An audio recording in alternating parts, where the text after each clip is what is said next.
ನಮಸ್ಕಾರ ಸ್ನೇಹಿತರೆ, ಈ ನಿಮ್ಮ ಯೂಟ್ಯೂಬ್ ಚಾನಲ್ಗೆ ಸ್ವಾಗತವನ್ನು ಹೇಳ್ತಾ ನಾವು ಇವತ್ತು ಮಾರ್ನಿಂಗ್ ಒಂದು ವಿಡಿಯೋ ಅಪ್ಲೋಡ್ ಮಾಡಿದ್ವಿ.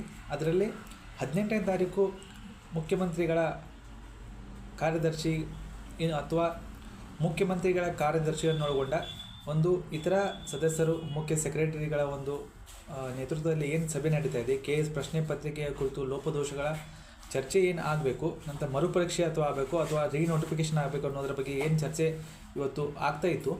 ಈ ಸಭೆಯನ್ನು ಇವತ್ತು ಯಾವುದೇ ಕಾರಣಕ್ಕೂ ಚೀಫ್ ಸೆಕ್ರೆಟರಿಯವರ ನೇತೃತ್ವದಲ್ಲಿ ಸಭೆ ಇವತ್ತು ನಡೆದಿಲ್ಲ.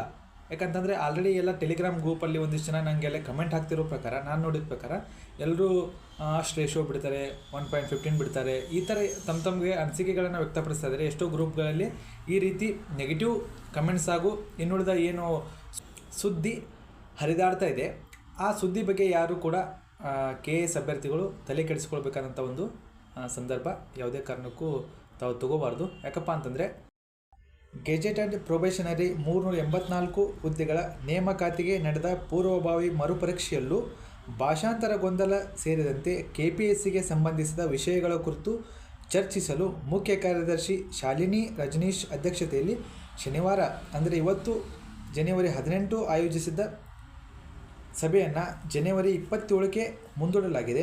ಇದೇ ತಿಂಗಳು 27ರ ಮಧ್ಯಾಹ್ನ 3:30ಕ್ಕೆ ಮುಂದೂಡಲಾಗಿದೆ ಎಂದು ಮುಖ್ಯ ಕಾರ್ಯದರ್ಶಿ ವಿಶೇಷಾಧಿಕಾರಿ ತಿಳಿಸಿದ್ದಾರೆ. ಆದರೆ ಸಭೆ ಮುಂದೂಡಲು ಕಾರಣ ವಿವರಿಸಿಲ್ಲ.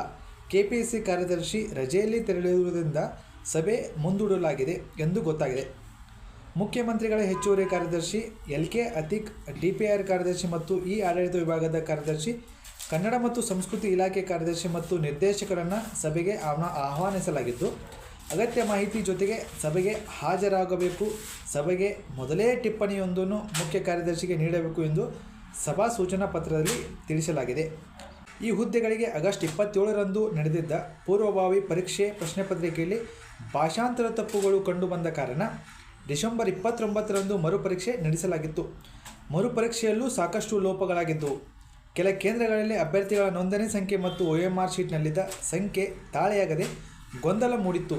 ಹೀಗಾಗಿ ಮತ್ತೆ ಪೂರ್ವಭಾವಿ ಪರೀಕ್ಷೆ ನಡೆಸಬೇಕು ಅಥವಾ ಮುಖ್ಯ ಪರೀಕ್ಷೆಗೆ 1:50 ಅನುಪಾತದಲ್ಲಿ ಆಯ್ಕೆ ಮಾಡಬೇಕು ಎಂದು ಅಭ್ಯರ್ಥಿಗಳು ಪಟ್ಟು ಹಿಡಿದಿದ್ದಾರೆ. ಮುಖ್ಯ ಕಾರ್ಯದರ್ಶಿ ಅಧ್ಯಕ್ಷತೆಯಲ್ಲಿ ನಡೆಯುವ ಸಭೆಯಲ್ಲಿ ಈ ಬಗ್ಗೆ ಸ್ಪಷ್ಟ ನಿರ್ಧಾರ ಹೊರಬೀಳುವ ಸಾಧ್ಯತೆ ಇದೆ. ಇದು ಇವತ್ತು ನಡೆದ ಒಂದು ಸಭೆಯಲ್ಲಿ ಏನು ಚರ್ಚೆ ಆಗಿದೆ, ಈ ಚರ್ಚೆಯ ಬಗ್ಗೆ ಒಂದು ಕರೆಕ್ಟ್ ಆದಂಥ ನಿರ್ಧಾರ. ಯಾವುದೇ ಕಾರಣಕ್ಕೂ ಸುಳ್ಳು ಮಾಹಿತಿಗಳಿಗೆ ತಾವು ಕಿವಿಗೊಡದೆ KS ಅಭ್ಯರ್ಥಿಗಳು ತಮ್ಮ ತಯಾರಿ ತಾವು ಮಾಡ್ಕೋಬೇಕು. ಒಂದು ವೇಳೆ ಈ ಕುರಿತು ಏನಾದರೂ ಆಫೀಸಿಯಲ್ ಆಗಿ ಏನಾದರೂ ಮಾಹಿತಿ ನಮಗೆ ಬಂದಿದ್ದಾದರೆ ನಾವು ಅದನ್ನು ನಿಮಗೆ ಶೇರ್ ಮಾಡೋ ಮೂಲಕ ಈ ಮಾಹಿತಿಯನ್ನು ನಿಮಗೆ ತಿಳಿಸ್ತೀವಿ ಅಂತ ಹೇಳ್ತಾ ಧನ್ಯವಾದಗಳು.